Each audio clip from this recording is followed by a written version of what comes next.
This is DJ Carey. I'm so excited to be with the legends of the kitchen and bath industry today, and I am enamored with all of their talents. They blow me away daily with their attention to their designs, their passion for the industry, and they have led the kitchen and bath industry in this country for many years, and they're still not done. So I'm excited to share with you their knowledge for just a few seconds. So I'm going to ask each one of you, what's your one take from the show? Have you seen anything that looked amazing, or haven't you had time? Well, the exhibit here at Monogram keeps me quite full plate, so I can't say that I've seen much outside of the show, other than through the building process over the last several days. I would say overall, I've noticed a lot of other brands really stepping up and bringing a lot of unique ideas in the sense of their exhibits, and so that's been really exciting to see from afar. And Chris, anything catch your eye as you're walking down the aisles? Well, this chartreuse display right here is pretty special. Honestly, I haven't been here in a few years, but I know. But I know you know. But I'm actually really pleased at how the whole show feels elevated compared to my previous experience here. A lot higher quality, a lot more color. It feels like kind of chic, which this was never a chic show before. But I'm really loving what I'm seeing so far. The whole thing's gone upmarket. Mick, anything catch your eye? I agree with what Chris said exactly. Is that the vibe and the buzz here, the number of people that are here, is a totally different feeling than it has been in the last, let's say, 5 to 7 years. So I see some really strong direction and long life for this show. I think it's going to continue to get better. Picking up on what Mick just mentioned, is there anything that you're seeing that is driving the industry in one way or the other? Is there something that you're seeing reoccurring and emerging? I mean, I just see metalwork everywhere. That's the big thing. You know, there's a lot of metal finishes and different finishes being used in all kinds of ways. So that and texture, a lot of texture. I'm seeing, you know, countertop textures and wall paneling textures and textures on cabinetry, and so it's surfaces, really, lots of kind of cool surfaces. Resurgence of wood, I would say. I think it's been really exciting to see people warm up to, you know, we've been in painted finishes. I think overarchingly it's been more the prevalent or popular, and so seeing the resurgence of wood in many different shades has been really exciting. And I think the show is now more about design, not just about product. And that's a big difference from what we've seen before. I think one of the things that has frustrated me as an editor is that I think a lot of kitchen designers are so stuck in these templates, and they don't get out of that template, and I think they're bogged down with the client, the parameters that the client puts on them, and they've almost stopped dreaming.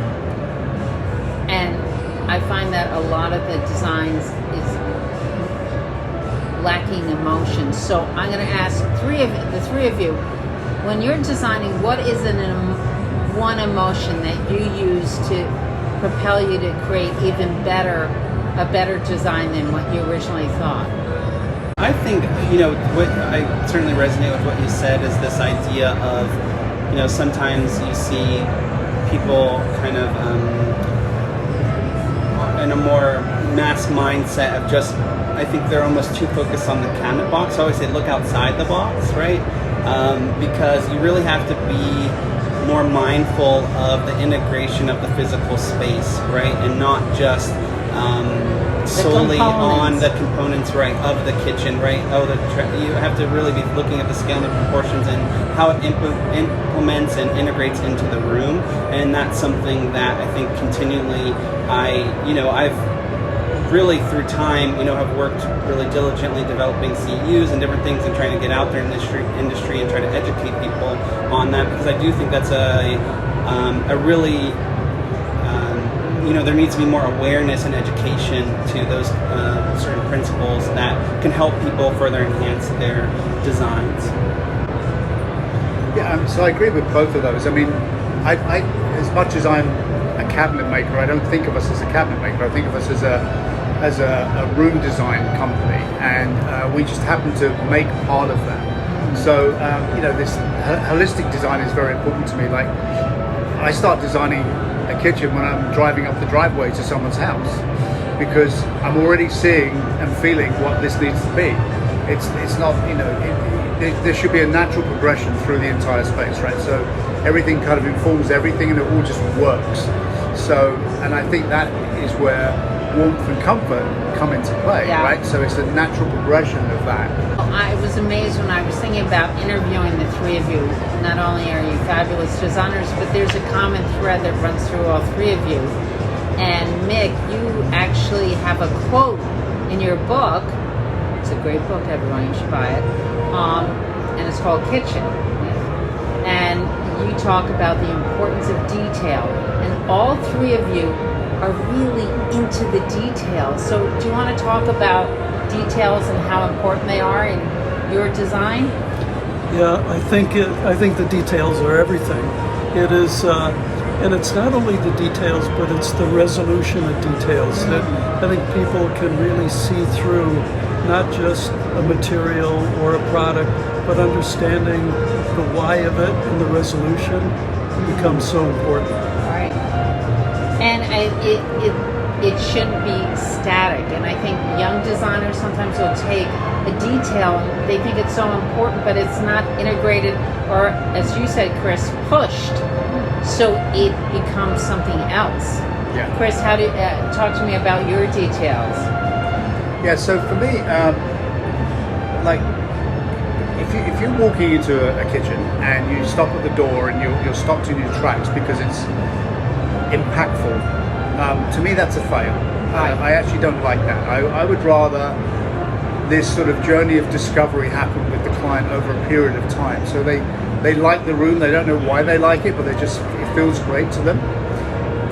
And maybe they've been in it for 2 days and then they discover some beautiful little detail on a piece of hardware or something that wasn't obvious to them. And it's like, wow, there was a real thought process that went into that, but it wasn't so obvious. It was really thought through. And so that to me is good design, is where you have this experiential layers of design where you kind of get to the end of the journey and you get it. That to me is the best design. That, I know for me, if I'm looking at someone else's work, I love that. I love to discover something having been in the room for a while. So Richard, talk to me about your details. So I think, when I think of detail, it makes me reflect on, my more formative years of just being kind of my curiosity, right? Of why is that the way that it is, or why? And I think it's important to kind of ask those questions and challenge that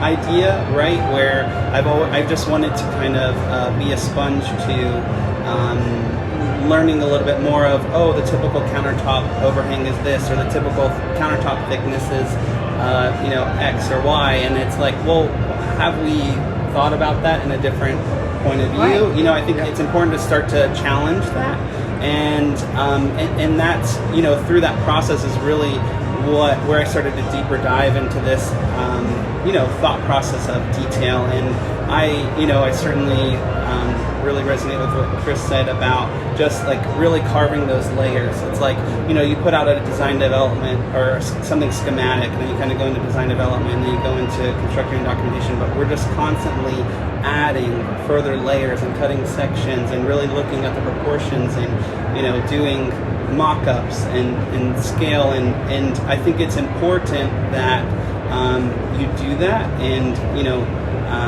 kind of take a step back and realize that it's those details that when you're in it really set the work apart, and it's really imperative to the success of the project when you're looking at the room in that holistic lens, and again keeping to detail those layers and dive into them. I think I walked into Chris's showroom in Greenwich, and I said to him, "My God, I know what you did.